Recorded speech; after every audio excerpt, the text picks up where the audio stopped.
Welcome to Now Daily. I'm Robert Crawford. Today I wanted to talk about the world's first vegan organic supermarket chain is to open in Portland, Oregon. And I thought this was a pretty cool article. A lot of things about the vegan. I mean, a whole vegan market. There's not going to be a single meat item available in the market, although there's a lot of faux meat. It's called Veganz. It's actually a company based in Berlin, Germany. Here's their website. You can check it out. You will need to translate it because it is in German. They have a number of locations throughout Europe, and this is going to be their first one actually in the United States. It's coming to Portland, Oregon. You would think it would come to Venice Beach, where we're at. But a lot of vegan. Vegan is a big trend, and they will offer about 6,000 different vegan products. There's a video that you can watch that explains a little bit more about it. It's translated. You can find it down below. We have the link there. Right now, there's about 6% of the U.S. population that are vegan, so a very small amount. So I wanted to take a second to actually talk about being vegan compared to eating meat or being a combination of both. Really, there's a little bit that I know. I went to the Culinary Institute of America. I went to the University of Nevada and got a major in culinary arts, and that included a lot of nutrition. So I understand the nutrition side. I also understand the cooking side. And I think from a flavor standpoint, it is possible using only vegan ingredients to make things that are just as flavorful as some meat dishes. From a nutritional standpoint, though, meat is a really debatable item. This New York Times article, and from basically this World Health Organization report, finds that meat is linked to high cancer risks. And this is really more, when you read this report, we also have the link down below. When you read this report, the cancer risk was relatively small. A lot of it actually had to do with processed meats like sausages, things that have actually nitrates added to them, and the nitrates actually can increase your blood pressure. The nitrates are actually chemical added to it.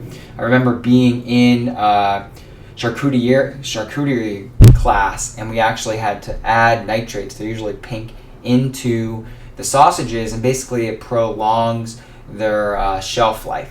So it's basically, that's one of the main causes of it. They also have linked the well done meat, or basically the charred meat on the outside, almost charcoal basically, that is also negative to your health as well. But eating a raw meat or closer to raw is actually fairly beneficial for you. There's a lot of nutrients in it. It's what humans are made to digest. The only idea about being vegan and cutting out meat entirely, I completely agree with limiting it. Cutting it out entirely, which is what I do, I limit my meat. I don't cut it out entirely. The only negative I have to that is I think our bodies do need meat to an extent. We know that we need 90 essential nutrients, and we need a certain amount, about 12 essential amino acid proteins that help build the protein building blocks within the different cell types in our body. You can get this with a combination of meatless items, such as beans and rice eaten together have all 12 amino acids. Really, the only naturally grown foods, there's only a few of them, but the main one that's hit America is quinoa. Quinoa has all 12 essential amino acids. That's why there's kind of this huge craze, and you're seeing quinoa added to a lot of different things if you're living in a major city in the United States right now. It's a trend because it is one of the healthiest things that you can eat. It has all 12 of those essential amino acids. But eating protein is another source to get a lot of those amino acids, even eggs.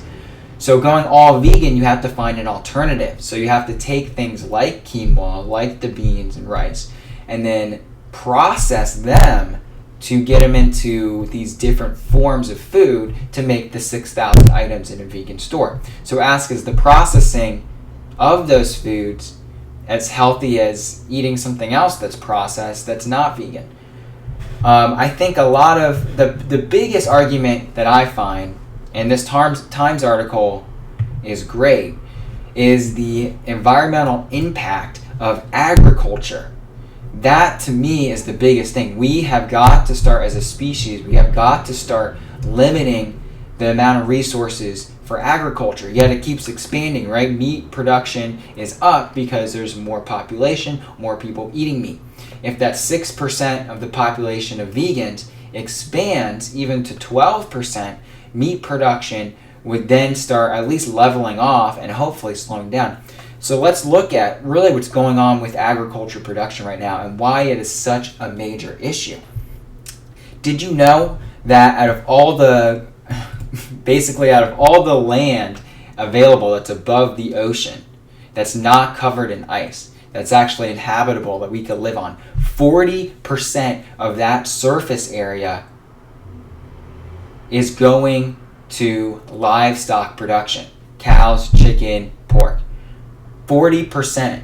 That's an amazing amount of space needed to produce the amount of agriculture we have. Not even getting into the argument on whether herding an animal and keeping them farmed like this is consciously a good thing to do. We're going to set that argument aside and just look at, okay, what's the impact that we see right now? Because that's, to me, is the major impact. It's unsustainable at its current level. 100 years from now, even 20, 30 years, which we'll be around for, it's going to be unsustainable. We just can't keep using the resources like this.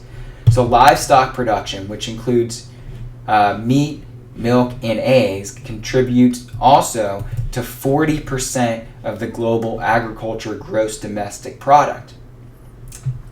And it provides income for about 1.3 billion people in the world. So 1.3 billion people, I guess there's about a little over 7 billion now, so what we're talking, almost a fifth of the world's population relies on some type of livestock production.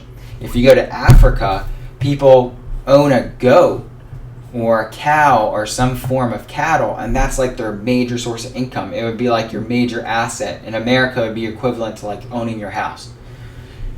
So let's look at a few other things that are happening here. 95 million tons of beef are produced. That was just in 2000. That level has probably risen. That is a global number. So the problem that I see with it is the ever-increasing space, and then also the resources needed. The major, if anyone believes in global warming, that's a debate we're not having right now. But what's known is more methanol is produced through the cattle than through all the emissions in our cars. So basically, literally the farting of the livestock produces more harmful gases to the environment than all the pollution from man-made sources. So that is the number one source of pollution. So everyone's worried about, okay, the diesel scandal, my car's emission, the gas needs to get cleaner, when we're not looking at the livestock.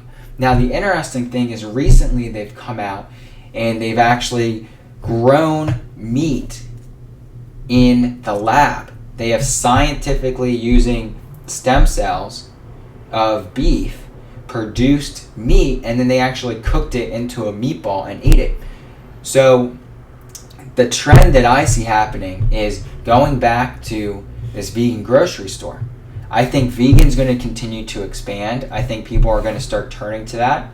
But I think even those healthy alternatives mixed with maybe a combination of a limited meat consumption, maybe cutting back on it, we don't need to have steak every single night, is really the trend that's going to go in. And I see 20 years from now that if you could produce a hamburger or a meatball or some other type of meat that looks like meat, tastes like meat, and is actually beef, but you're not growing a whole cow to do it, you're actually growing it in a lab and it's safe to eat and safe for consumption, that's actually a win-win. And I think all these vegans need to ask themselves, if we were to accomplish that, if you were to walk in and you know that no animal was actually raised and killed in the production of that hamburger, and that hamburger was produced in a lab or through 3D printing, yet it still has the same compounds and taste as a regular burger, would you eat it then? Let's ask that question. So this is interesting. I'm going to keep an eye on these trends. I think eating organic, eating healthy is crucial. If you are not eating organic, that's the number one investment into your life that you should be doing right now. GMOs are harmful. More importantly, the pesticides that are sprayed on our produce are directly linked to birth defects, directly linked to cancer, directly linked to a whole suite of health issues. It's called glyphosate, which is found in the Roundup. So how the GMO works and why everyone's so mad at Monsanto is because they created a chemical using petroleum oil, right? Back in the 30s, 40s, 20s, they wanted to figure out other uses of oil. So they figured out that you can make a fertilizer from it and you can make pesticides. They created this pesticide chemical that contains the most harmful chemicals, glyphosate. And they spray this on the majority of the crops. And then to back it up, then they created these GMO crops. And only a handful of crops are GMO. There's only about 6 crops that are GMO right now. So strawberries aren't GMO, blueberries. I mean, most things aren't GMO, but most things are sprayed with pesticides unless they are organic. And the problem with the pesticides, they've already been proven in numerous tests to be linked to all those harmful effects. But when they're sprayed, you may think, oh, they're just sprayed, you can just wash it off and get when you're home, and then you can eat it from there. Well, no, what actually happens is they leak into the food. So you're actually eating those chemicals in your food in trace amounts, not detectable by your tongue or your smell, but detectable under scientific instruments. So stop eating that immediately. Switch to organic. If there's anything you're going to take from this video, it's that. This has been Now Daily. We're looking for the truth. We're looking for real stories worth sharing. Comment below and subscribe. I'm Robert Crawford. Have a great day.